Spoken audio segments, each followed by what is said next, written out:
कौन सा कल्चर देश की भावी पीढ़ी को क्या प्रेरणा देना चाहते हो आप? आज जो भ्रष्टाचार के आरोप जिन पे सिद्ध हो चुके हैं,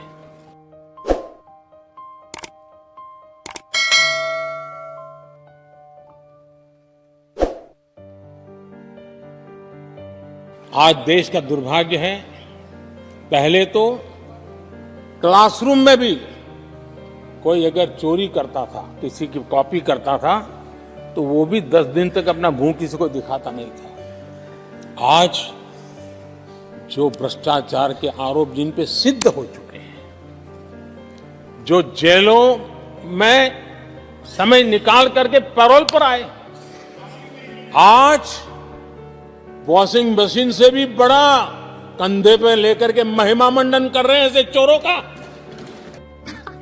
सही पकड़े हैं। सार्वजनिक जीवन में कहां ले जाना चाहते हो देश को तुम? जो सजा हो चुकी है, मैं ये तो समझता हूं कि आरोप जो है उनके लिए तो आप सोच सकते हैं, लेकिन जो गुनाह सिद्ध हो चुका है, जो सजा काट चुके हैं, जो सजा काट रहे हैं, ऐसे लोगों का महिमा मंडन करते हो आप? कौन सा कल्चर देश की भावी पीढ़ी को क्या प्रेरणा देना चाहते हो आप? कौन से रास्ते और ऐसी कौन सी आपकी मजबूरी है?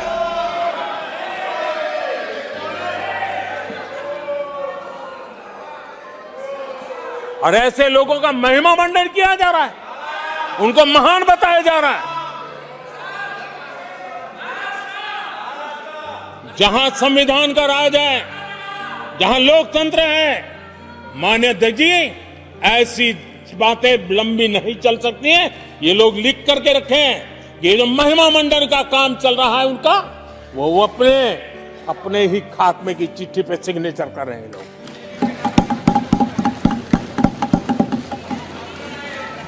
आदरणीय अध्यक्ष जी, जांच करना ये एजेंसियों का काम है।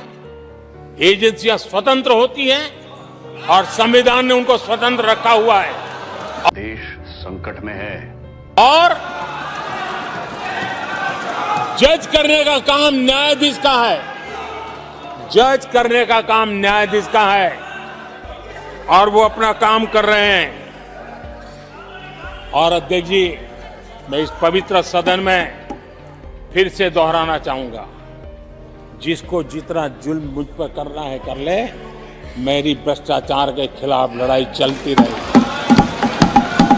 जिसने देश को लूटा है उनको लौटाना पड़ेगा। जिन्होंने देश को लूटा है उनको लौटाना पड़ेगा। ये मैं देश को इस सदन की पवित्र जगह से वादा करता हूं। नंगा करके नहला रहा। जिसको जो आरोप लगाना है लगा लें, लेकिन देश को लूटने नहीं दिया जाएगा और जो लूटा है वो लौटाना पड़ेगा। आदरणीय अध्यक्ष जी, देश सुरक्षा और शांति का एहसास कर रहा है। देश पिछले 10 वर्ष की तुलना में सुरक्षा के क्षेत्र में देश आज वाकई सशक्त हुआ है। आतंकवाद, नक्सलवाद एक छोटे दायरे में अब सिमटा हुआ है।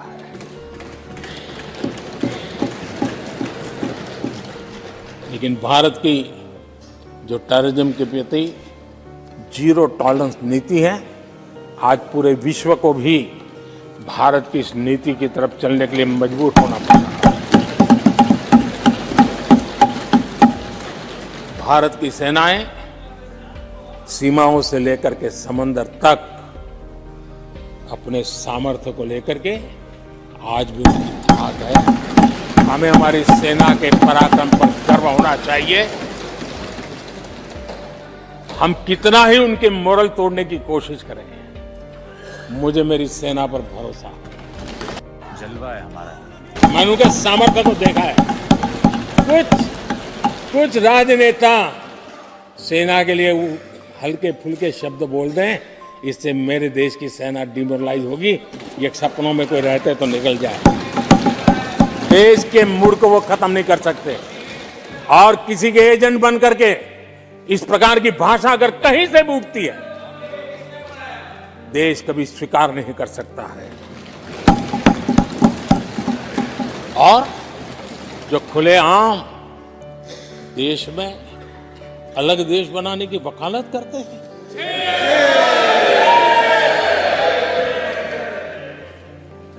जोड़ने की बातें छोड़ो, तोड़ने की कोशिश करिए। यार, आपके अंदर क्या पड़ा हुआ है? क्या इतने टुकड़े करके अभी भी आपके मन को समाधान नहीं हुआ है? में शर्म है कुछ? देश के इतने टुकड़े कर चुके हो आप, और टुकड़े करना चाहते हो? कब तक करते रहोगे? आदरणीय अध्यक्ष जी, इसी सदन में अगर कश्मीर की बात होती थी तो हमेशा चिंता का स्वर निकलता था, छिटाकशी होती थी, आरोप प्रत्यारोप होते थे। आज जम्मू कश्मीर में अभूतपूर्व विकास की चर्चा हो रही है और गर्व के साथ हो रही है। पर्यटन लगातार बढ़ रहा है, G20 समिट होती है वहां, पूरा विश्व आज उसकी सराहना करता है। आर्टिकल 370 को लेकर के कैसा हुआ बना के रखा था। कश्मीर के लोगों ने जिस प्रकार से उसको गले लगाया है, कश्मीरी जनता ने जिस प्रकार से गले लगाया है, और आखिर के ये समस्या किसकी देन थी? किसने देश के माथे पर मारा था? किसने भारत के संविधान के अंदर इस प्रकार की दरार करके रखी हुई थी? आदरणीय अध्यक्ष जी, अगर नेहरू जी का नाम लेते हैं तो उनको बुरा लगता है, लेकिन कश्मीर को जो समस्याएं झेलनी पड़ी उसके मूल में उनकी ये सोच थी और उसी का परिणाम है देश को भुगतना पड़ा। जम्मू कश्मीर के लोगों को, देश के लोगों को नेहरू जी की गलतियों का बहुत बड़ी कीमत चुकानी पड़ी। आदरणीय अध्यक्ष जी, वो भले गलतियां करके गए, लेकिन हम मुसीबतें झेल करके भी गलतियों सुधारने के लिए हमारी कोशिश जारी रखेंगे। हम रुकने वाले नहीं हैं। हम देश के लिए काम करने के लिए निकले हुए लोग हैं। हमारे लिए नेशन फर्स्ट है। आदरणीय अध्यक्ष जी, मैं सभी राजनीतिक दलों के नेताओं से आग्रह करूंगा, सभी माननीय सदस्यों से आग्रह करूंगा, भारत के जीवन में एक बहुत बड़ा अवसर आया है। वैश्विक परिवेश में भारत के लिए बड़ा अवसर आया है। एक नए आत्मविश्वास के साथ आगे बढ़ने का अवसर आया है। राजनीति अपनी जगह पे होती है, आरोप प्रत्यारोप अपनी जगह पर होता है, लेकिन देश से बढ़कर कुछ नहीं होता है। क्या बात है सर, क्या बात है सर, क्या बात, ये बात है।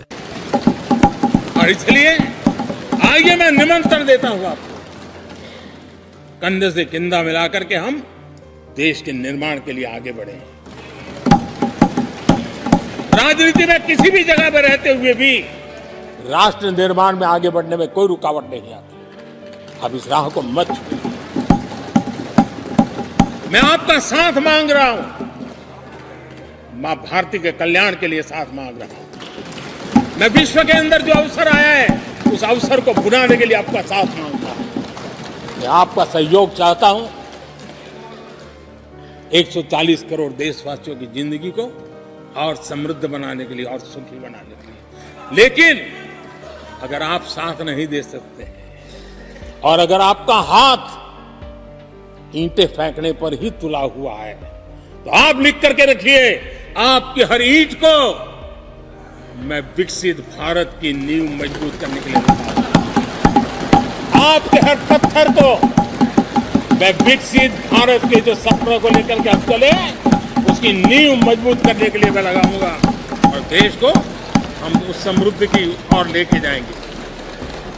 जितने पत्थर उछालने उछाल लीजिए, आपका हर पत्थर भारत के समृद्ध, भारत के विकसित भारत के सपने को समृद्ध बनाने के लिए हर पत्थर को मैं काम में ले लूंगा। ये भी मैं आपको विश्वास दिलाता हूं। आदरणीय अध्यक्ष जी, मैं जानता हूं साथियों की तकलीफें मैं जानता हूं, लेकिन वो जो कुछ भी बोलते हैं मैं दुखी नहीं होता और दुखी होना भी नहीं चाहिए, क्योंकि मैं जानता हूं ये नामदार है, हम कामदार हैं और हम कामदारों को तो नामदारों से सुनना ही पड़ता है जी। तो नामदार कुछ भी कहते रहें, कुछ भी कहने का उनको तो जन्मजात अधिकार मिले हुए हैं और हम कामदारों को सुनना होता है। हम सुनते भी रहेंगे और देश को सहजते भी रहेंगे, देश को आगे बढ़ाते रहेंगे। आदरणीय अध्यक्ष जी, आपने मुझे